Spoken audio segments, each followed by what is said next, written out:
यात्रा जो निकली है बिहार में, जनता जवाब मांग रही है निर्वाचन आयोग से कि वोट चोरी क्यों कर रहे हैं और कैसे उसको अंजाम दिया जा रहा है। उसका पूरा प्रमाण राहुल जी ने दिखाया है। अभी कोई जवाब इलेक्शन कमीशन के पास नहीं है और हमें लगता है कि ये जो यात्रा जनता के साथ जुड़ने की यात्रा है। बिहार के लोग बदलाव चाह रहे हैं, लेकिन यहाँ वोट चोरी को रोकने के लिए जनता सड़कों पे आई है और राहुल जी ने जो बीड़ा उठाया है कि पारदर्शी ईमानदारी तरीके से चुनाव होना चाहिए, उसको हम हासिल करके रहेंगे। सवाल ये कि हम पूछते हैं इलेक्शन कमीशन से कुछ, जवाब भाजपा देती है और सीसीटीवी फुटेज जो कैमरा की है उसको नष्ट करने का मन क्यों मना इलेक्शन कमीशन ने? वोटर लिस्ट की कॉपी हमको क्यों नहीं दे रहे हैं? तो कहीं ना कहीं मन में कुछ संदिग्ध काम करने की मंशा है, ये प्रतीत होता है। लेकिन बिहार के लोग समझदार लोग हैं। यहाँ लाखों लोगों के नाम आप काटना चाह रहे हैं, उसके खिलाफ, उसके विरोध में हम लोग सड़कों पर हैं। लेकिन जो जनसैलाब आज उमड़ कर आ रहा है राहुल जी की यात्रा में आरजेडी के नेताओं के साथ, मुझे लग रहा है कि इससे बदलाव की आहट अब पूरे बिहार में गूंज रही है। कहा जा रहा है पूरे देश में एफआईआर एक साथ लागू किया जाएगा, क्या नैरेटिव चेंज होगा इससे? वो ऐसा कैसे कर सकते हैं? हम कहते हैं आप अपना काम करो, जांच तो करो।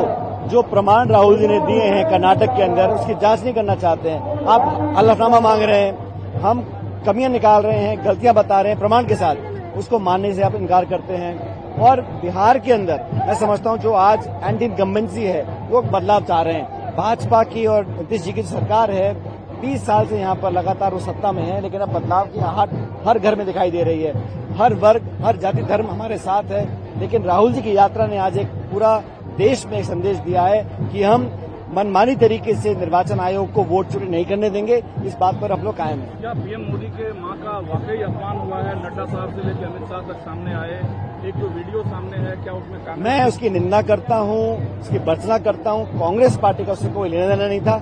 यात्रा निकल चुकी थी। अब इतने सारे हजारों लोग हैं, मंच पे कोई चढ़ जाए और अपशब्द भाषा का उपयोग करे, उसको मैं कतई सही नहीं मानता हूं। सभ्य सौम्य राजनीति में इस प्रकार की भाषा की कोई जगह नहीं है। और जिसने भी ऐसा कहा होगा, मैं समझता हूं हमारी पार्टी से कोई लेन देना उसका नहीं था। यात्रा निकल जाए और बाद में मंच पे कोई चढ़ जाए और बोल दे, जिसने भी कहा गलत का नहीं कहना चाहिए।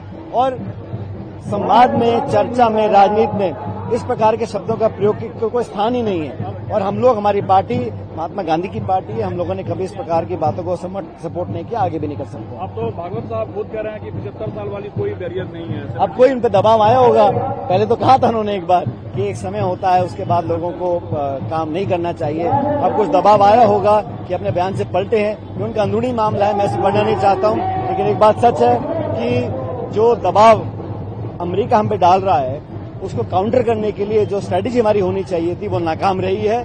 और खास करके जो टैरिफ लगाया है 50% का, सरकार को बहुत पहले से एक पैकेज बनाना चाहिए था। जब चंद उद्योगपतियों के लिए आप लाखों करोड़ का पैकेज बना सकते हो, तो cottage and small scale industry के लिए आपने कोई पैकेज क्यों नहीं बनाया? कुछ लाइन ऑफ क्रेडिट, कुछ सब्सिडी, कुछ एक्सपोर्ट्स में राहत हम दिला सकते थे। लेकिन सरकार ने बहुत लेट रिएक्ट किया है। इस रिएक्शन से जो लाखों लोगों की नौकरी जाने वाली है, उन पर खतरे की घंटी बज रही है और इसको टैकल करने में सरकार पूरी तरह विफल रही है। रोजगार तो है नहीं, आप लोग क्योंकि यूथ हैं, युवा आपको फॉलो करता है।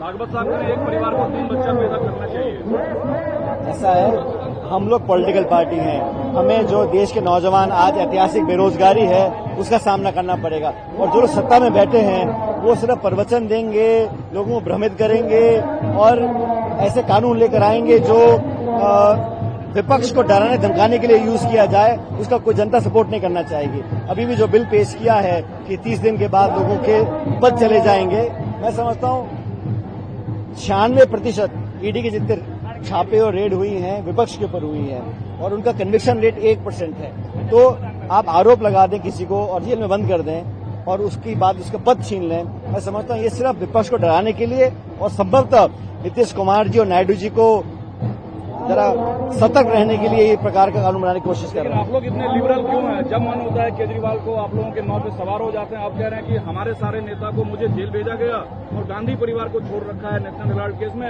ये सेटिंग है बीजेपी कांग्रेस की। अब वो कहीं ना कहीं उनके मन में मलाल होगा, चुनाव हार गए दिल्ली का, हो सकता है इसलिए उन्होंने ऐसा बोल दिया हो। लेकिन न्यायपालिका अपना काम कर रही है, सब सामने देख रहे हैं और हम लोगों ने कभी पीछे नहीं हटे हैं। चाहे ईडी हो, चाहे इनकम टैक्स हो, सबने तमाम कोशिश कर ली, लेकिन उस तथ्य भी तो हो, कुछ प्रमाण भी तो हो। किसी के चाहने ना चाहने से ना ऐसा होता है। न्यायपालिका है, कार्रवाई एविडेंस है, उसके हिसाब से देश चलता है।